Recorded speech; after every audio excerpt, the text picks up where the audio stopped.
नमस्ते, मी advocate Preeti Singh Pardeshi.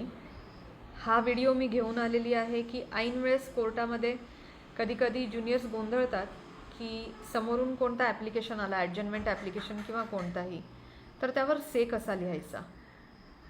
तर सगळ्यात आधी मला हे सांगायचं आहे की कोणीही ॲडजमेंट ॲप्लिकेशन जर दिलं तर आपण नॉर्मली, मी हे पाहते की नॉर्मली 2 ओळींचा किंवा एका ओळीचा से देतो की necessary orders may please be pass, किंवा हे फक्त ॲडजमेंटवर ॲडजमेंट मागतात आहे त्यामुळे यांचा ॲडजमेंट अर्ज, मुदतीचा अर्ज रिजेक्ट करण्यात यावा।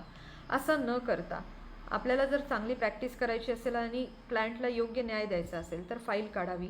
फाईल काढून बघावं की समोरच्यानी किती वेळेस मुदत मागितलेल्या आहेत, त्याचे कारणं काय काय होती। व्यवस्थित अभ्यास करायला 10 ते 15 मिनटं हार्डली जातील सर्व फाईल्स बघून। तुम्ही बघून घ्या की किती वेळेस अर्ज दिलेले आहेत आणि कारणं काय काय नमूद केली आहेत। तुमच्या सेमध्ये लिहा की से जेव्हा आपण मागे देतो तेव्हा लिहायचं की इतक्या वेळेस इतक्या तारखांना, या तारखांना ही कारणं नमूद करून समोरच्या पार्टीने इतक्या वेळेस ॲडजमेंट मागितलेली आहे।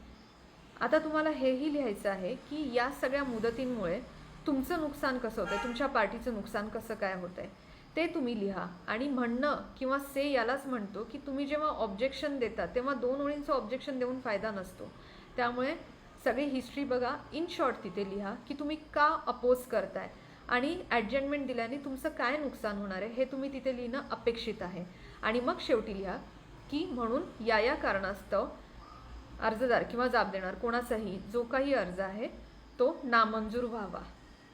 ठीक आहे, या पद्धतीने जर आपण से लिहायला लागलो तर आपला फाईलचा पण अभ्यास होईल आणि जेव्हा तुम्ही आर्ग्युमेंट कराल या ॲडजमेंट ॲप्लिकेशनवर किंवा दुसऱ्या कोणत्याही ॲप्लिकेशनवर तेव्हा प्रॉपरली तुमचे सगळे पॉईंट्स तिथे मेहरबान कोर्टालाही समजतील, निदर्शनास येतील। जर हा व्हिडिओ आपल्याला उपयुक्त वाटला तर नक्कीच शेअर करा। धन्यवाद।